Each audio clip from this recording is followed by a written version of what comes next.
My name is Tana Sommer, and this is Marbella Life. I'll be talking to some of my friends and interesting people to find out more what it's like to live and work here. My next guest is Marcus Dahlgren, originally from Sweden, but now a resident of Spain for almost a decade. His first profession was being a carpenter, but now Marcus runs multiple companies and creates new brands almost every year. His businesses range from online banking systems to organic wine. So in this podcast, I will find out what is his secret to success and his contagious optimism. And of course, what does Marbella lifestyle mean to him? Enjoy! Every bad thing that happens, and that's my thought, needs to have something positive. I need to search for the positive. The silver lining. Exactly. And sometimes it's so hard to find it. Through me, I think I have in total probably 100, 150 people that I actually supported in some way to become millionaires. And that is, of course, a proud moment to know that because of me, somebody has succeeded. And that's very, very nice to know. Yeah. Do you believe also in manifesting and law of attraction? I do. Yeah. Yes, I absolutely do. And how much do you use it, and what kind of examples do you have? That's probably something that I would not move back to Sweden because. So what has been the hardest part of being an entrepreneur? Hello everyone. Hello, I'm here with Marcus. So nice to see you. The same. Really nice. What a view you have here. Oh, it's the best place. Pasaya is the place to be. Yeah. Thank you for coming today, taking some time off your busy schedule, because he's a busy guy. Trust me. I can't even keep track of the things you're doing lately. It's crazy. So I want to tell me and tell the viewers a little bit about yourself.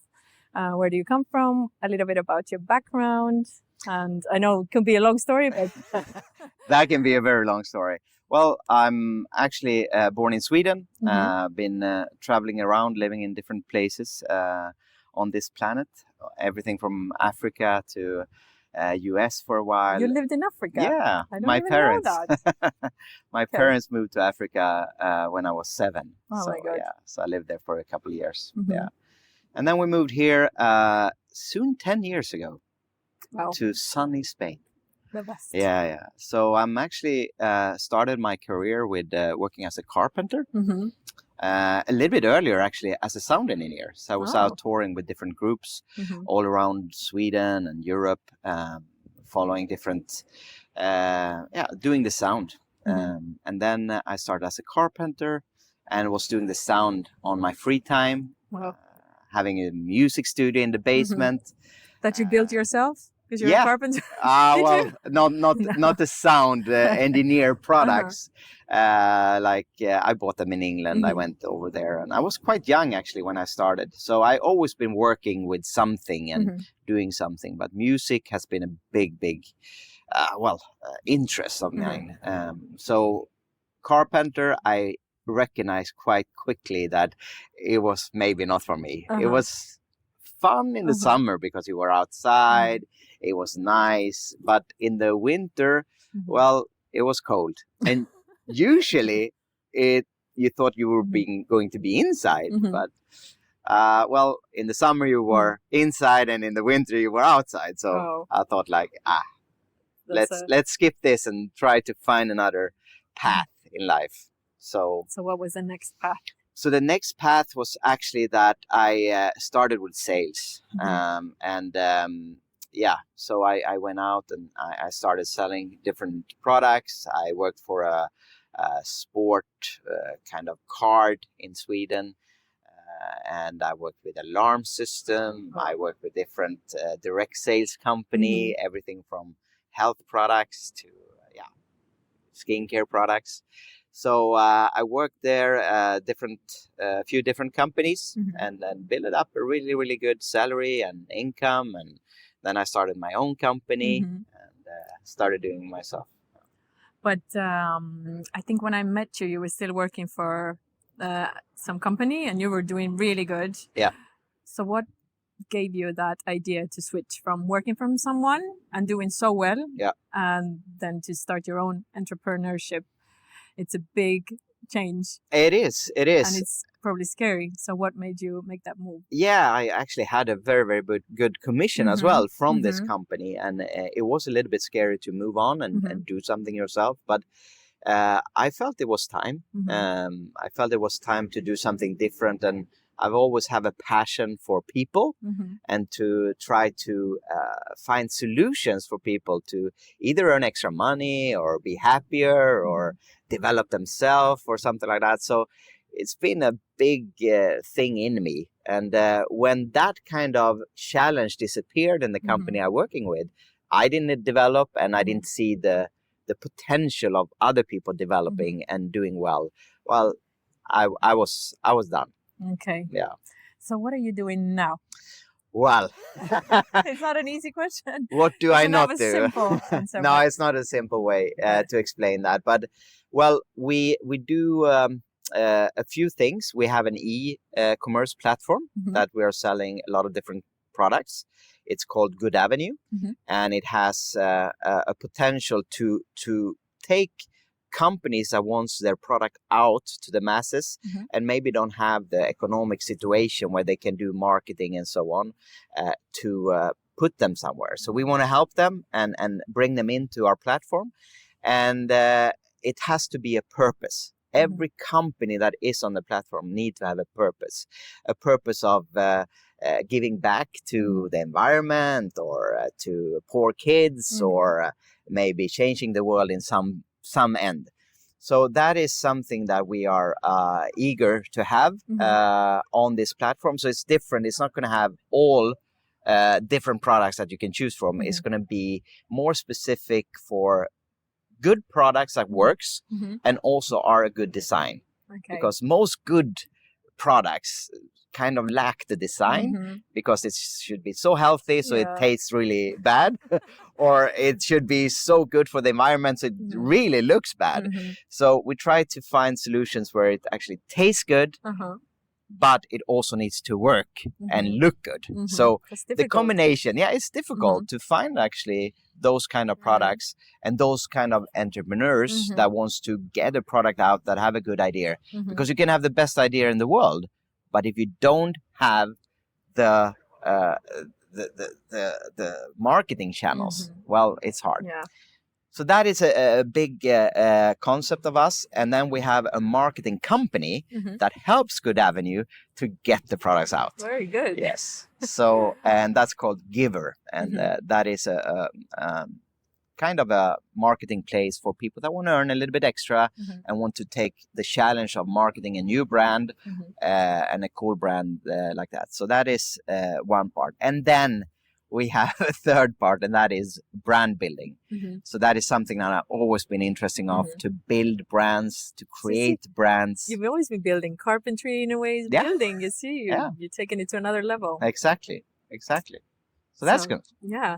And I know you have more things, very interesting projects that you haven't mentioned yet. Yeah.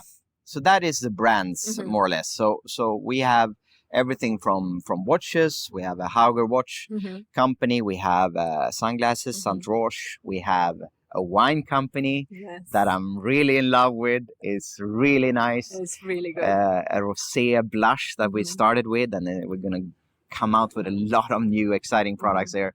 So that is really, really exciting now. Very interesting in wine. So it's a big passion. And then it's also good to do something really good in that sense. Natural wine that actually works in every occasion. So that is nice. Vigorous. It's called Vigorous. Then we also have a few other brands. We have Biohack, health and wellness company with a lot of nice products that works really good with your health. And then we have Tick. That is also a big passion. It's a bank, e-money licensed bank that I have a partner here in Spain. We started it here 3-4 years ago, and it's been building, and now the service is working.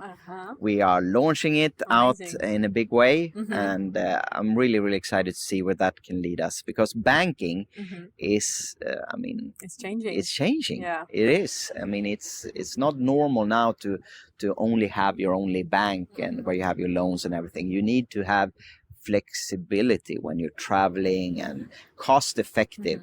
So I think it's a lot of good stuff that TIC is doing that are going to change how people are using banking. So in what way is TIC different from the other online banking systems now? Well, I think the easiness of actually transferring money. I mean, if you would have TIC and I have TIC, well, I can transfer it, within seconds. We can share a lunch and you pay your part, I pay mine. I maybe take the card and pay and then we split it and you transfer the money in an easy way. But also the thing when you travel, a lot of exchanges are currently a lot of cost. Most bankers charges a lot for exchange your currency when you're traveling to different countries that have different currencies. So I think that will be different in the future. So we're working on a one cost, part where you pay a small monthly fee, but then everything is included more or less. So it's easy to use and then cost effective. Yeah, and cost effective. And I think we're going to launch a lot of other services as well on this platform that makes it easy for people to shop. And also the best thing is that they get tokens every time they shop. They get tokens that they can use in different platforms and People shop. love that Yeah, stuff, you don't get they? something back when you're using your card. These little bits, it makes a difference. It's little by little when you end up with something big. Exactly. How do you have time for all of that? This is not normal to do something. I mean, some people work on one project for years and then, it's also fine to focus your energy on one. But how do you find the time and how do you manage your time? And where do you get these skills? Well, staying organized? Yeah, to be honest, it's been a little bit too much lately. Yeah. So I would say that but good colleagues. I mean, I have fantastic people around me that do so much. Yeah. So you're very good at delegating. Well, not actually. I I'm find very it really bad. difficult, so Yes. I don't know how you do it. No, I'm actually having a hard time. But in different products like the banking, I have really, really good partners. They are doing a lot of the things that I'm not good at, and all the technical stuff and all the banking contracts and legal and so on. So they kind of drive that part. So then it's easier when you have good colleagues. Yeah. All right. So what has been the hardest part of being an entrepreneur? After working for a big company, you don't have to worry about many, many things. But now as an entrepreneur, you have to worry about everything, employing people, starting new companies, all the risks that you're taking. What is the hardest part? The hardest part probably is around people, because it's always, especially if you like people and you see sometimes that they don't maybe do what they should do, or you actually have a big heart that you want people to succeed and they don't do the necessary things, and hiring and firing and all this, and also people that are not made for kind of a new startup or things happening in the beginning, and you take in people and you take them really close, and then maybe you see that it doesn't work out.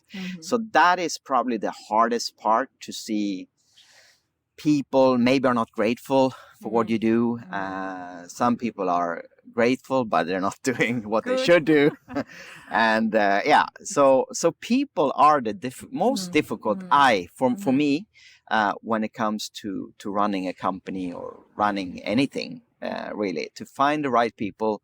And when you find the right people, that's heaven. Yeah, because they're positive, they're energetic, they want to do things with you, And a company is only as good as its team. It is. You can't do everything on your own. No, you need a good team. Exactly. So, yeah, I'm also thankful for the people behind my screen who are helping me, because I don't do this alone either. So it's always people behind the scenes that make things happen. 100%. You are so optimistic, so positive always. I mean, you're a friend as well. I'm really lucky to call you as a friend, and you are always inspiring. And your wife as well. You are such a, so lovely people to be around. Thank you. But what is your secret to being so happy, or has this been your personality ever since you were a child? Well, yeah, more or less. I always been happy, I think. I never been an angry kid. So I think I have a little bit of it in me. But of course, I think it's been developing through the years that every bad thing that happens, and that's my thought, needs to have something positive. I need to search for the positive. The silver lining. Exactly. And sometimes it's so hard to find it because you want to do good things and you want to do blah, blah, blah. But then when things hit you and you're not maybe prepared, but you still need to be positive because the day you start being negative or get drawn down about all the negative stuff that's happening, that's where you stop. And I don't see any entrepreneur actually succeeding without these really big bumps in the road. Yes. It needs to be those to make it happen. And I have a saying, like, I mean, your car break down. Yeah. And people can swear and scream and hit the car. And, well, it was good. It broke because it wasn't a good car anyway. Now you can buy a new one, And actually, or maybe you would have had an accident on the road exactly. if it didn't break. Exactly. You can always find the silver lining. And I actually had a funny story, actually. I bought a new Porsche, Panamera, and I had it for maybe 1 week or something. And I was driving in the middle of Gothenburg, and we have these trains going in the city. Yeah. And I stopped because a big football team was going over the road. So I was looking at the football team walking over and was standing there. And then I just saw the train came and it hit me in the front. Wow. And I saw the hood just went up and water starts, going everywhere. And I was just looking like, what just happened? And I started laughing. And this lady started knocking on the door. Are you okay? Are you okay? Should I call the ambulance? Oh, I'm so sorry this happened, And I'm like, no, I'm just happy. She's, you're happy? Why are you happy? And the only thing I could think of was, I was a little bit cheap when I bought this Porsche. I didn't buy the engine, a little bit less of an engine that I actually wanted. But I was a little bit pissed on that when I got it. So it wasn't really the car you wanted then. No, exactly. So now I was sitting, I get a new car, I'm going to get a new car. That's crazy. I've never heard anyone having a car accident and being smiling, happy inside. I had actually a tram hit me in Tallinn as well. But from my side, we were with my friend. But I was not happy when that happened. I was crying. It was just a shock. But it is important to stay focused and positive in these hard moments. Yeah, and the negative parts then will fall away or fall apart because you get what you focus on. And this is also a case where if you I remember a friend was out driving in the middle of the nowhere and it was very slippery and he passed a big bus and then he got a little bit of kind of throw back in the wheels and he was like gliding back and forth. And then he saw a tree, and it was like one tree on like hundreds and hundreds of meters. And he's like, not the tree, not the tree, not the tree. And where did he hit? The tree. Because your thought creates your reality. And you get what you focus on. And this is the whole case of life and business. And Is there any kind of like mentor or anyone you follow in particular where you get these leadership or these positive ideas? Yeah, I have a lot of mentors, but I have a dear friend. His name is Tim Story, and he's been here in Marbella. Yeah, amazing guy. And he's like, I don't know, a dad, a friend, a coach, his brother, he's everything for me, more or less. He really, really supports me and everything, and always help. And the character he has as a person, always being there, always helping, always want people well, always giving, has been a very, very good inspiration, I think, for, and always positive. Always positive. Yeah. And how did you become so close with him? Because Well, he doesn't live here. No, I actually met him first time when I was 18 years old. Oh. Yeah. He had a big event in Uppsala, Sweden, and I was actually driving him to the airport. You were the driver? No, I was actually sitting Part of beside the driver. Oh. Yeah. So I wanted to be with there. Yeah. So you already liked him. Exactly. And wanted to get close to him. Yes. Well, you did it. Exactly.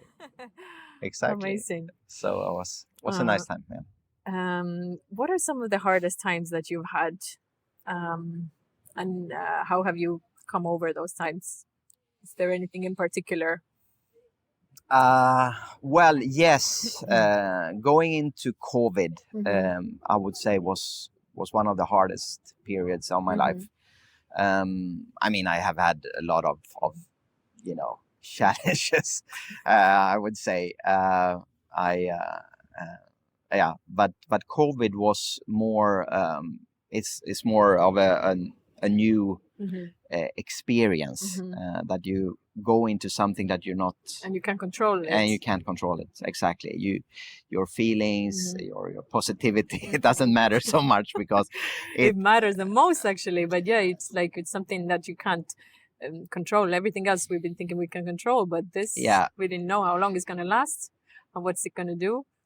And exactly like you said, you can control it. Of course, you can control it with positive thinking is good, but you cannot control the situation. So that means that you cannot do anything about it. And that was very, very hard. And we had a business that was almost on the way to really break some barriers and really go through. And we had some challenges under the year. And then we saw a positive development. And then COVID hit and it really killed us. But do you see any good side of this now, that this business that you were really hoping it would boom, and now you're not dealing with that business anymore? Well, what positive side do you see in that? But I saw also an opportunity then under these months and year that it was really, really low and volume was almost nothing, to develop, to take a step back, look at the concept and say, okay, what can we do better?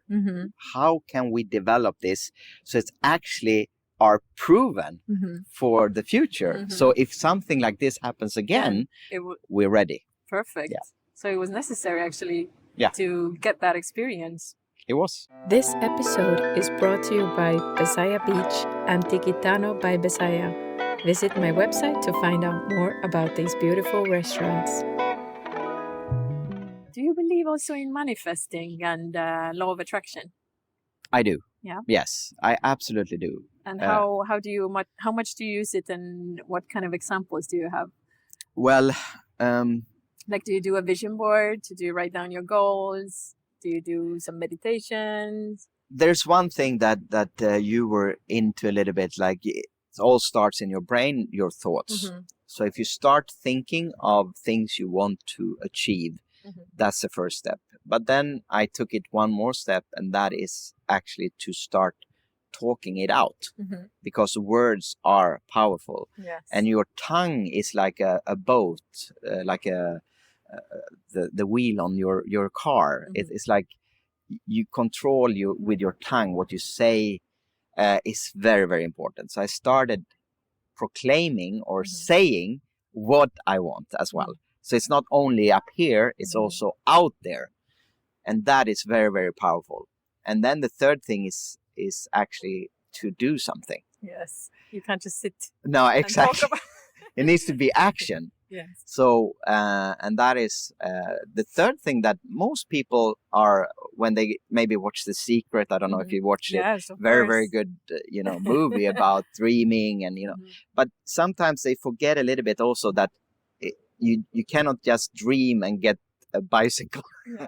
You Well, have it to. can also happen. It but can happen. especially when you're dreaming of having a successful company, it's not going to happen if you're lying in your bed. You have to start a company, Exactly, hire people. exactly, you know? exactly. So people need to do something as well. It won't land $1 million on your porch, you know, just that. But of course, it starts with your mind and the dream. Yeah, the simple things, they will come. Like when I'm driving, I'm saying I want my parking angels give me a parking space, and you get it. Yeah, exactly. I don't need to start hanging out. I mean, you're out there looking for it. Yeah, you're doing something about it. But I do think like some things I'm thinking about, they just appear. Exactly. They do come. Yeah, I totally believe in it. That's true. But The Secret, I watched the movie back when it came out. I don't know, 2009 or something. Yeah, it was when a long time, man. But to be honest, it was kind of basic in that way. It didn't really tell you have to do more things. But they have, she has come out with another book that was really good, The Greatest Secret. I don't know if you. No, I haven't. I listened to the audiobook and it's really, really amazing as well. So she's actually that. developed so many books because you can tell that there is so much more to talk about about that subject. But I love it. It's good. It's a good start. It is. To start with the thoughts. It helps exactly to shape your thoughts a little bit. When you're a little bit more negative minded, at least it will help you thinking. I think also a lot of people, they don't even know what they want. No, exactly. So it's great to even know what you want, you know. So if you know what you want, then you'll have something to work towards. 100%. You know, 100%. towards something. So what are you the proudest of at this moment? What has been your biggest accomplishment? My family. Of course. I knew you were going to say that. No, for sure, 100%. But besides your family, if you have to think of your working career-wise and your companies.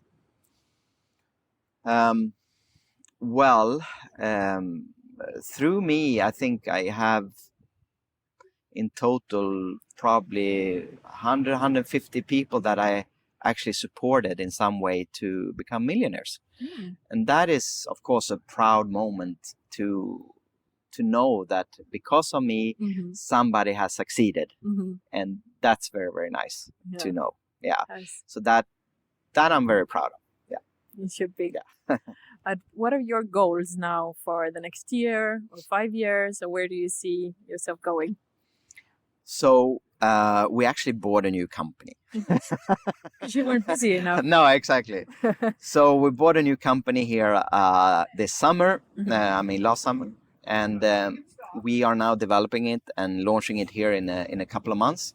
And that is very exciting. Very, very exciting. So that is probably the most exciting thing I've been dealing with the last 5 years. And of course, all the other parts that we have is very exciting, but this is very, very interesting to see what we can do with this. But it's still a secret. A little bit secret, yeah. You will have to follow Marcus on social media. Exactly. And you will definitely see what is going to happen. It is really exciting. Yeah. No. Let's talk a little bit about Marbella. Yes. How did you end up in Marbella? What made you move here? You said you lived in Africa, which is crazy. I didn't even know. Where else have you lived before? No, so actually that was the thing. We moved to US to try to see if US would be the part for us. And we were excited, actually. We were thinking moving to US, so that was our goal. But before we moved, we actually ended up here to say goodbye to all our relatives and friends, and we invited them here. So we were here for like 3 weeks, I think. And then we went over to US, to Miami, and we had a house there, and we were starting to create a few friends and businesses and stuff like that over there. But after 5-6 weeks, we decided not to complete or move over to US because we felt more home in Marbella. Really? Yes. So we went back and started planning to move to Marbella. So what did you like more in Marbella that you didn't find in Miami? First of all, it was actually the time difference. Because most of my business was here. I had to go up very early in the morning and go to bed early at night to really manage my business. And then you miss out of, the rest of the day. the rest of the day in US. So it wasn't convenient. But also Marbella for me is more European. A lot of things has been happening in US that's not really the land or the freedom of opportunities anymore. It's been a little bit decreasing in that sense. So it was interesting to continue living in Europe, but finding a place where it's a little bit warmer. Now it's really cold. I'm actually freezing. But a little bit warmer, and also where you have an opportunity with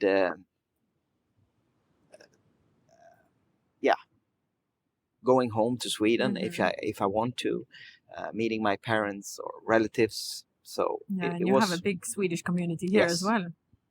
There's a lot of Swedish people here. Yeah. Though it wasn't why we moved here. No, and maybe back then also not that much, but I think over the years, it's a lot of Swedes and a lot of Estonians, a lot of Nordic people moving here, migrating here. Yes. So what does Marbella life and Marbella lifestyle mean to you? Well, there's a lot of different thing that I like in Marbella. First of all, I would say that it's so close to everything. I can go to Portugal. I can go to Sierra Nevada skiing. I can go to Malaga. That's a big city. And go around there. I can go to Ronda to see wineries and the old parks. I can go to Old City in Marbella and do a lot of nice things. I can go to Gibraltar, and enjoy the English culture and shop English things. And there's so many things. It's so close to most of exciting things actually. So it's not like living on an island. It's close. You can go. You can experience things and it's very well connected. Yeah, it is. Yeah, and what are some of the things that you think Marbella is missing? Because it is a little pueblo as well for some things, It is. So what do you think it's Marbella is I mean, still the missing? first thing that I miss most is a real Italian coffee shop. I want my Italian coffee, but I don't find it anywhere. It's So not really popular to have these small coffee shops. no, Yeah, and coffee here. You shouldn't move here for the coffee. I No. tell you, no. You move here for the sun. And Exactly. The wine. Yes. And what has it been like for your kids living here? Because how has it been to find schools? And what do you think of raising a family here?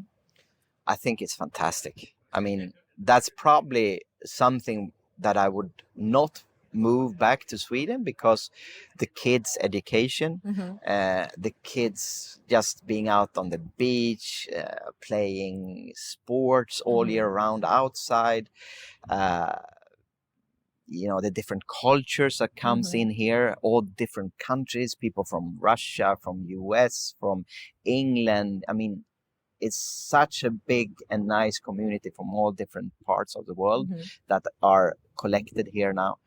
So just giving my kids 3 languages, I mean, Swedish, English, and finding schools is not hard. I mean, they're really good schools here, private schools, but also, normal schools are quite good.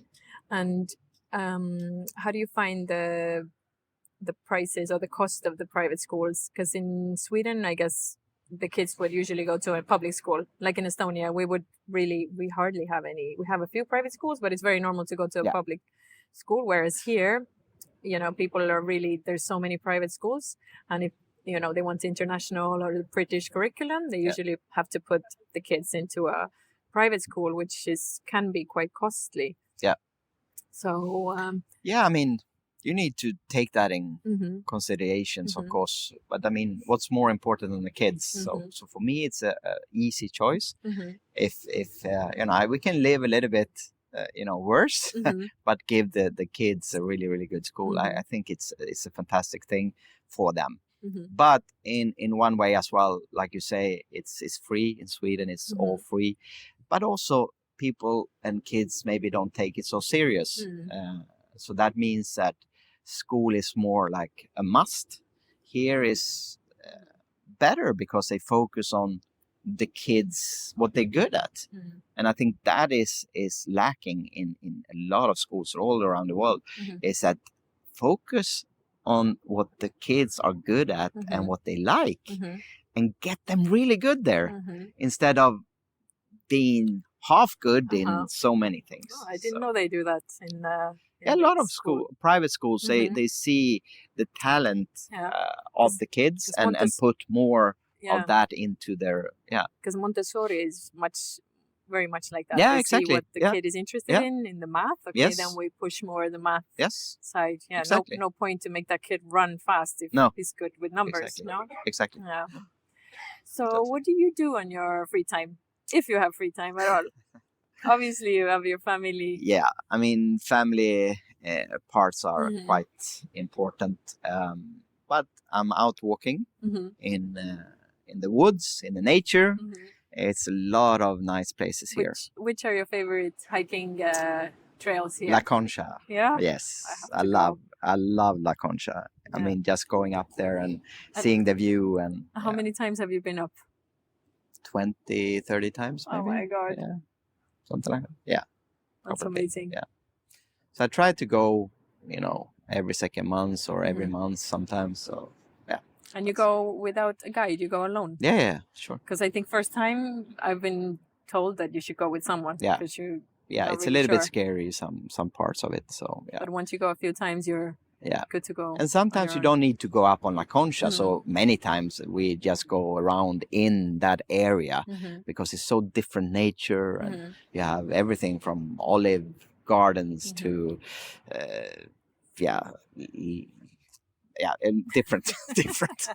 different occasions. It's very nice. I love it. And what are your favorite places and restaurants in Marbella? Oh, yes. Just a few. You can name a few, and the rest you will find in my blog. Yeah. I will write a list of your places. I have a favorite sushi place in Gulamina called, now I'll see what they're called, the Diwali. I think it's Diwali. It's very, very nice. Yes, it's really good. It's fantastic. Yeah, and the chef comes from the chefs come from Nobe from the beginning, and he started his own restaurant, and it's just amazing. Yeah, really, really good. But there's a lot of good places. Papadelle in if you want to go in the Porto Banús in the harbor, I would say it's the best Italian place there. Really nice, and they have a good wine there as well. Vigorous? Yeah, of course. It's the best wine. And then Fett Mama, of course, is also nice. If you a Swedish guy that owns it, really, really good pizzas and good pastas. Yeah, there's a lot of different places that, I mean, food here. If you're a foodie, well, you come to the right place. It's a lot of good food here. Yeah. No coffee, but good food. Yeah, exactly. And so different cultures. There's so many cultures and so many parts that I really enjoy. So you can have Greek food, or you can have Lebanese, exactly, I love and that. sushi and Italian, and Russian, so many. Yeah, exactly. Anything. Yeah, I think all the cuisines are really represented here. Really good. There's so many to choose from. Yeah. But it's true. You really have to ask the locals where to go. Don't go into the tourist traps, because then you can get disappointed. Yes. And then you think, oh no, Marbella had some bad fish, and no, it's not true. We have very good food, very good restaurants. Yeah. And they don't have to be the top end ones. The top end ones are great, but there's so many nice ones. Yes. As well. What's your favorite restaurant? My favorite restaurant depends on, like, for a casual day, for a night out. It really depends. But I like Besaya, for example, for lunch. I mean, it's so beautiful here. I like talking about sushi. Then I like takumi, actually. Oh, yeah. I love takumi and Nice. origen Yes. for meat, if I eat meat, because I don't eat meat as much. But to be honest, I'm more like a healthy kind of girl. I like what's the one near the casino? Decentral. Yeah, it's like a little hidden cafe that is always busy. Decentral and Hustle and Flow. Yeah, Hustle and Flow is so amazing. good. Yeah. Like brunch there is amazing. Yeah. Really, we have so many good places. And the balls. Yes, and I like also La Gomme and Rachel's. She has so many good restaurants. And yeah, I mean, it's endless, really. Yeah, there you can go on and on. Yeah, no, really. And sometimes I forget. I've made this kind of list on my phone. If I think, where I'm going to go out, then I check, because you think like, oh, where should I go? Because there's so many places, and you kind of, sometimes you get stuck in the same ones, but there is so many, And I really like Seoul, actually, at IO. Yeah, exactly. The that is new also place very, very good. Really, really great place. You can I sometimes work there and have a salad or a smoothie or something. It's really nice. So I would like you to maybe give some advice to someone who is coming to Marbella. They're thinking, what kind of advice would you give to someone who is thinking to relocate here, start a company? How is it difficult? How is the bureaucracy? They might think, I don't speak Spanish. How can I manage? Yeah. So here, if somebody would move here, they need an accountant. Yeah. So if you want to start a business here, I would say businesses here are quite hard. I don't see it as easy as maybe Sweden and so on. But restaurants works. We have also, of course, if you're a real estate broker, there's a few of them. But there's hard to find a business that you can do here that can make a good profit. There are, of course, and the online. Yes.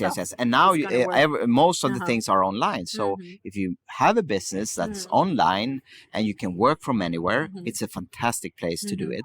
So if you want to start a company here, you go through your accountant. You find a good accountant, get him to help you start all the things that you need to do, and then you go to the notary, you sign, you pay a little bit fee, and for around 2,000 to 3,000 euros, you have a company here in Spain. And then the accountant will help you with everything. So you don't need to speak Spanish. You don't need to do anything really. He will help you, support you. But of course, it's also important there to find the right accountant, because if it's the wrong one, do you want to recommend yours? Absolutely. I can recommend him. We can put him in. Yeah, we can link him in my blog if someone is interested to have a good accountant, because that's again something. If you're moving here, I think is my advice would be to really get very good local contacts. For example, you get Marcus to be your friend, and then you can ask recommendations from your friends. The best recommendations actually come through the friends and through the experience, instead of just Googling best accountant in Marbella. I'm not sure if you're going to get the best one or the one that pays the biggest Google AdWords bills, So I think getting good acquaintances, good friends in Marbella, and then they will help you sort everything out. So, do you see yourself retiring in Marbella, or do you still have the urge of maybe moving somewhere else? I would probably, move somewhere. Where do you see? But maybe retirement, maybe would be here. Yeah. I love Marbella. I really love Marbella. I mean, this is really got my heart. Yeah, I think absolutely it's the best place to live in Europe. But I would probably test some other countries for a year or half a year or something like that. Let's see. Anything in particular? Anyone? Or you don't want to? I mean, I like Italy for the food and wines. So I would probably go to Italy for a while. I also would like to try still US. Even if I was a little bit negative before, but I still, would like to live in New York maybe for a year or something like that. But I think the base would be here in Marbella. Yeah, I think a lot of people do that. They keep the base here, and even if they have to travel for work, New York, London, whatever, they can still come back here. Yeah, spend the majority of time here. Yeah, because the weather is amazing. Yeah. I mean, come on. I mean, it's not a place in Europe where you have flights and connections and opportunity to go so many places so close that has over 300 days of sun. Yeah. I mean, come on. Today, another day of sunshine.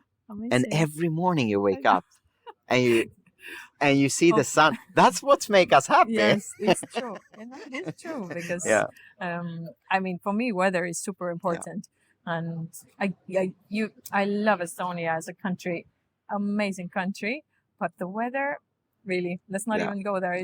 But the weather affects your mood, and even your vitamin levels, your D vitamin level goes down. So it's normal. We're happier here, and I'm really lucky to live here and call this place a home. Yeah. And to have amazing friends like you. Thank you. Thank you so much for coming. Thank you for bringing me here. Yeah. Yes. And make sure you head over to my blog, tennesssummer.com, and you will find all of Marcus's favorite places, restaurants, secret hikes, maybe, you never know. And also links to his Instagram, so you can follow him and his companies and see what he's up to next, because he will be doing a lot of big things for sure. Yes. Thank you. This episode is brought to you by Summer Mood, sustainable clothing that is comfy and chic. Visit the online shop summermood.com.